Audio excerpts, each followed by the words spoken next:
Hello everyone, Tina here for Newton's Nook Designs. I hope you're having a fabulous day. Thanks so much for joining me. I wanted to tell you real quick about a sale that's happening over at the Newton's Nook Design shop. They are having a retirement sale, and all week long over at the Newton's Nook Designs blog, they will be featuring fantastic projects using the retired products over in the shop. So not only can you get these products that are retiring at a great price, you get inspiration to go with them. So I encourage you guys to go over there and check it out. Super neat, and you're going to find some great deals, I promise. Okay, I'm going to be creating a card today using a stamp set that's retiring. It's called Once Upon a Princess, and I do have the coordinating dies here. So we're going to make a princess card. So we're going to bring it the Memento ink in, and we're going to stamp this little girl on some alcohol marker friendly cardstock. She is so sweet, and you know the dies will actually die cut out the centers of her arms too, because they're kind of behind her back, so there's the details in the dies, which is great. Now I'm stamping the castle 3 times, and I noticed that corner wasn't stamping for me. I had a piece of plastic on it, but I think it's going to be easy fix with my black marker. I'm going to stamp the little froggy and also the little tree. There's 2 in the background. I'm going to stamp this one. The other one's like a little, well, that's a topiary too, but the other one has like 2 levels. And I'm also going to stamp an extra crown.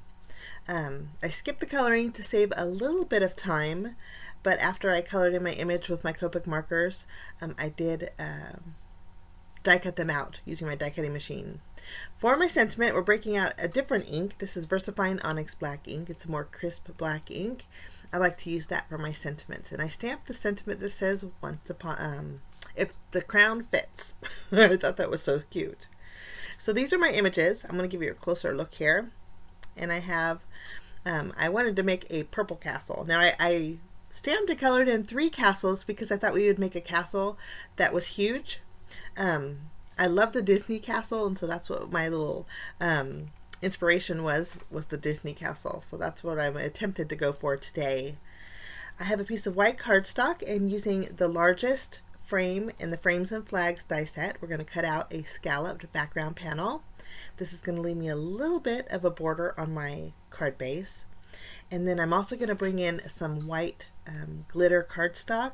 Now if you don't have white glitter cardstock, you could use white cardstock and then add some glitter glue over the top. I think it would work just the same. But there's my cardstock that I'm going to be using, and then I'm taking the stars from the Sky Scene Builder die set.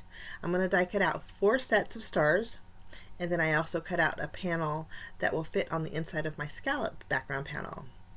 Okay, I'm going to have a little bit of shading on this panel, so I'm bringing in my blending brush and some peacock feathers. I think the color coordinates with my princess really well, and I'm just doing a little bit of light shading, dabbing off the excess in the lid of my container there, in the center of this panel. And this is really going to make those stars, it's important actually, because otherwise your stars aren't going to show up as much if you don't have that color in the background. Okay, I'm going to go ahead and add foam adhesive behind all 3 of my castles, and we're going to layer them at a diagonal. And it kind of looks funny now, but once you add the princess, you'll see here it kind of fills it in, and it looks like a way larger castle, and I love that. That you can create as big a castle as you wanted. I'm going to add my princess, and I need to add 1 more layer of foam adhesive so everything is nice and even. We'll just remove the release paper and add her, and isn't she the sweetest? And you can see the die will cut out the her arms too, and I love that about the detail about those dies. There's our little topiary. We're going to go ahead and flip that over and add some tape behind it, and we're going to tape that down and kind of tuck that underneath our princess. And then I'll add foam adhesive behind my sentiment and add my frog and my sentiment right next to my princess. And you can see I created a fishtail banner with my sentiment that says if the crown fits.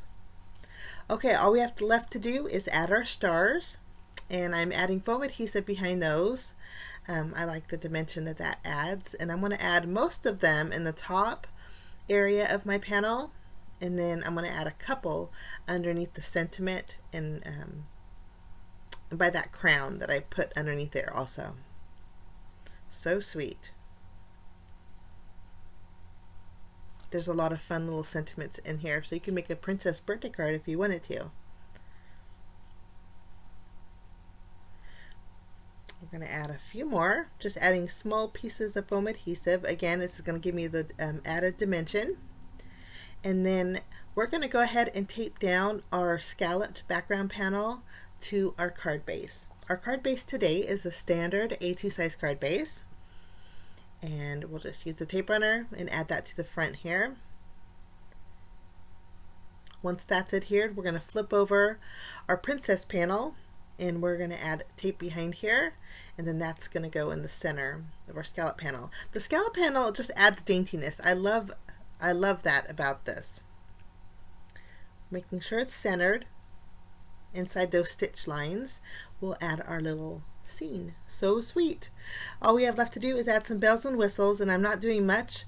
I'm just going to bring in some Nouveau Morning Dewdrops. This is like a glossy accents, and we're going to add a little bit of shine to the windows of our castle and also to the doors of our castle, and then that completes my project for today. Oh no, actually I'm going to bring in some glitter. We're going to sparkle up the crowns on the frog and on our princess, and then the one below. This is from, this glitter is called Diamond, and it is from Stickles. So we're just going to add a little sparkle there. But then that finishes off my project. So I encourage you guys to visit the Newton's Nook Design Shop, because once these retiring products are gone, they're gone for good. They won't be available anymore. Kind of like a last chance sale. So I encourage you guys to check it out. Have a fabulous day. Thanks so much for joining me. We will see you again real soon. Bye-bye, guys.